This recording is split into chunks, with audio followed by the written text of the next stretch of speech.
Hello, beautiful souls, and welcome to your weekly energy update. And this week we have a lot going on in the heavens as far as the planets. Well, Mercury is going out of its retrograde, yay, right? Going into its post-shadow on the 18th. So we do have time here to reflect on what did we learn about things coming up from the past during the retrograde period. It will go direct on February 8th, which means it's fully moving forward. So we still have a little bit of time here during the post-shadow. The more we move away from January 18th to February 8th, the less of the Mercury kind of retrograde reflection energy will leave us. Then Uranus is actually going to be going into its post-shadow as well, but on January 22nd. And it takes a long time. It's further out, of course, than Mercury. Mercury is like right next to the sun. Uranus is, further out in our little solar system. So it takes more time for it to make movement in different places. So it's going to its post-shadow on January 22nd, but it doesn't go direct until May 10th. So we do have time here.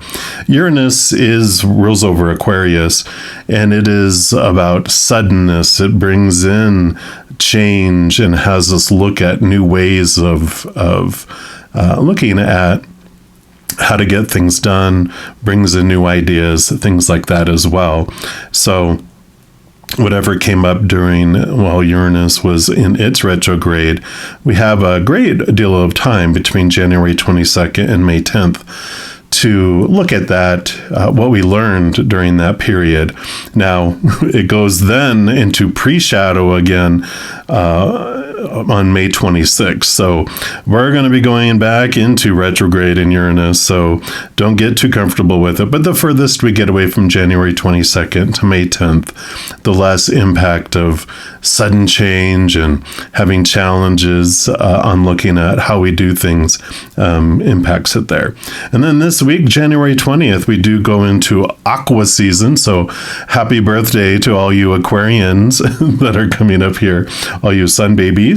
And I do have a special pick a card for the Aquarius season for everyone, but it has a special birthday reading in there too for all you Aquarius suns. That actually comes out tomorrow on January 15th. For the focus of this reading, though, on January 21st, we do have the new moon in Aquarius that's happening at 1:53 p.m. Mountain Time, which is the time zone I'm in. And so we'll focus in on the 10 new moon wishes that we make during the first 8 hours after the new moon. So, during that period, if you focus on like new moon wishes, it could be for anything. But to make the most of the power, we do it within 8 hours after the new moon. And if you focus in on the energy of the sign that the new moon is in, it is an even more powerful around manifesting those wishes.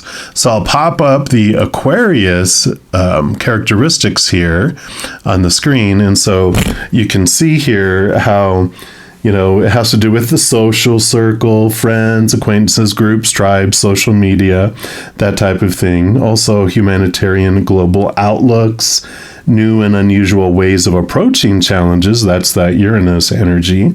The old no longer works for the new. It could be about technology, inventions, internet-based solutions and opportunities, lightning and electricity also. And big dreams. The Aquarius card in the tarot is the star card. It's one of the wish fulfillment cards. So it's like dream big. This is the sign of the 11th house of the whopping wishes is what I call them.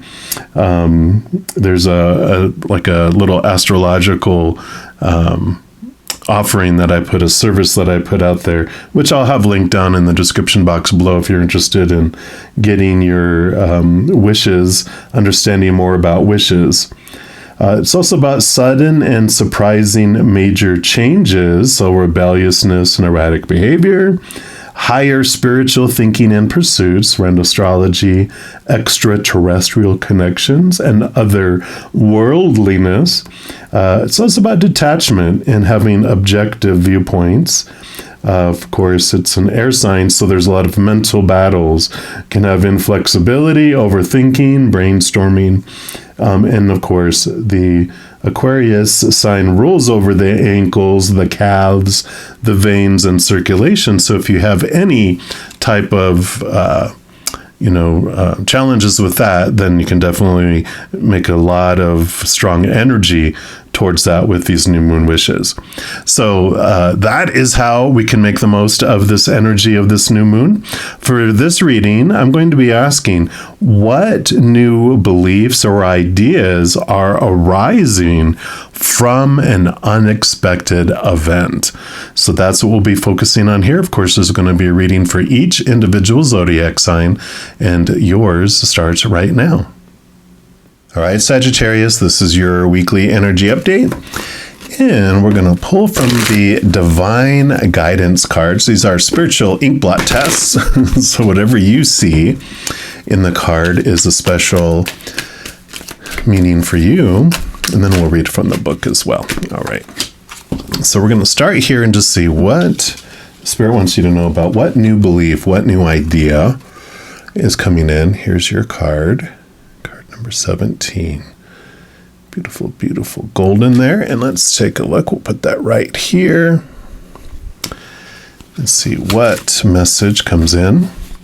This is empowerment. So this card shows a gentle yet powerful opening and energy flow of the third chakra, the power center, which is the solar plexus. So through your own willingness to stand tall and be all of who and what you are meant to be, you naturally vibrate a dynamic energy that has a positive and empowering effect on others. Through your own acts of self-kindness and self-love, you've given yourself permission to shine a gentle and loving strength. This is exactly what the world needs right now. So you're giving the gift of self-empowerment to everyone you meet. So whatever this surprising and unexpected event was that either happened or is about to happen, it allows everyone to see the empowerment that, because of you giving this self-love and self-empowerment to yourself, it allows them, it's like you're giving them permission to be self-empowered as well. So I like it.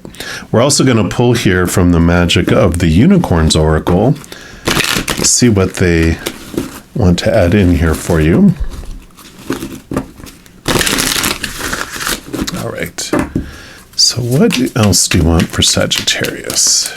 Okay. You do want that one there. And you've got the cocoon of white light. Beautiful card. And it says, rest in perfect love, understand oneness. And let's see what else they bring in here.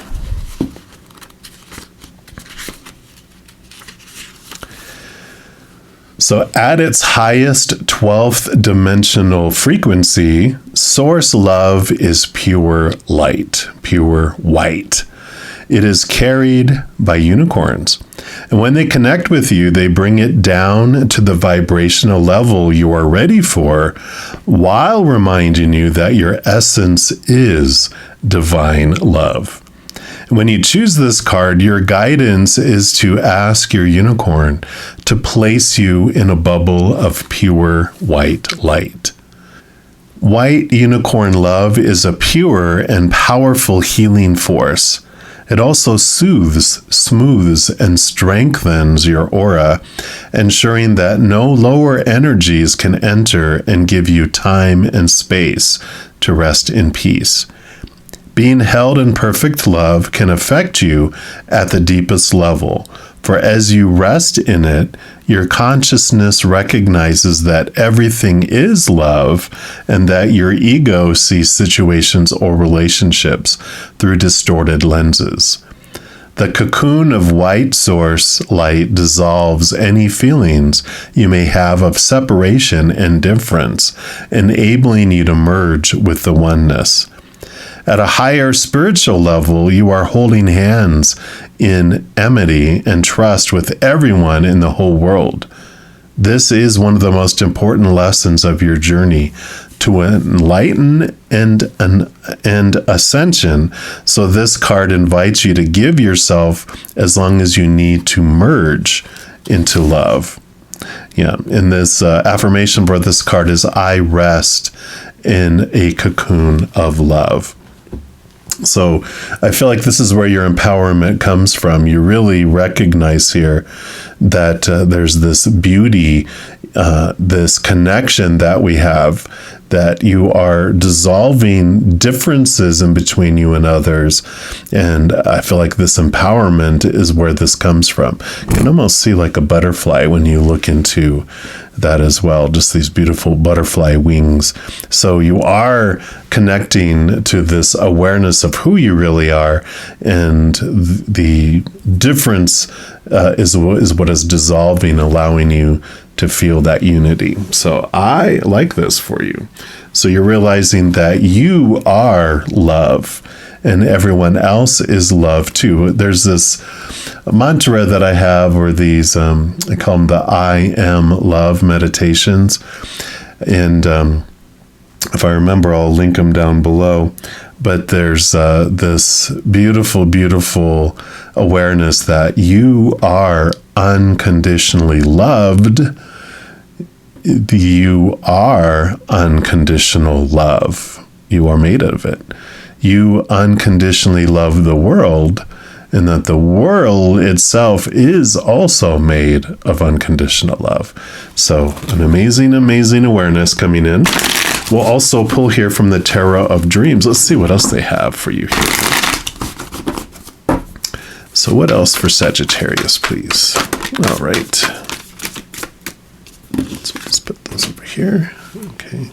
To get to these three and that one. Okay.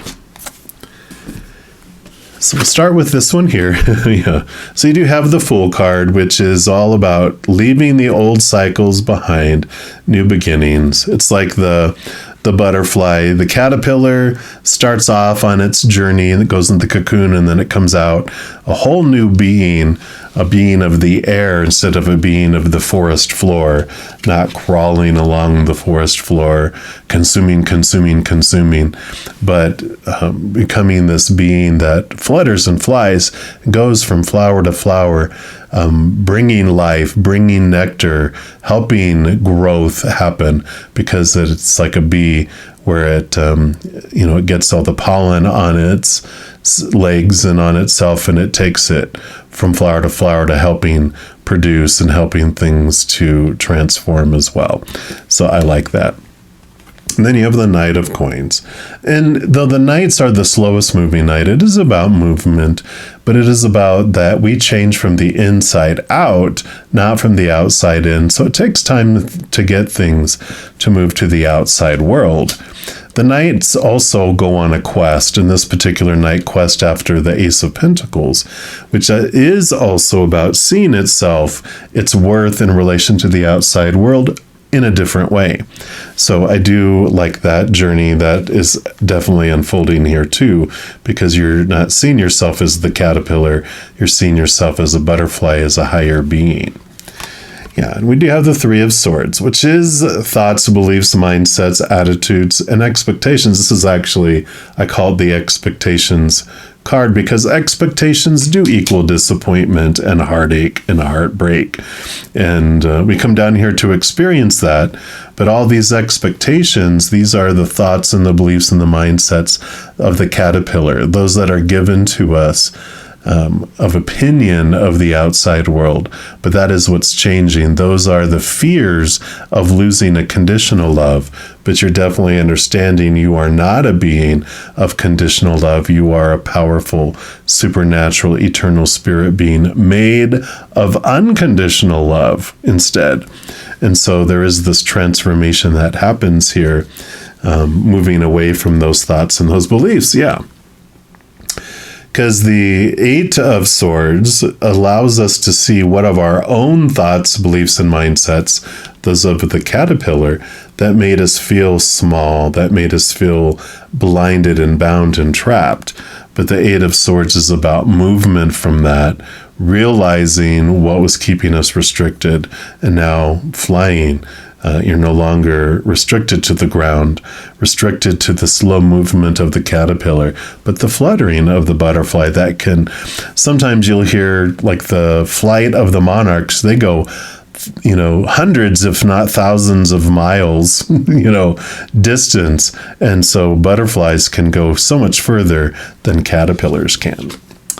And you have the Nine of Cups, wish fulfillment card coming in here, overflowing of emotional abundance.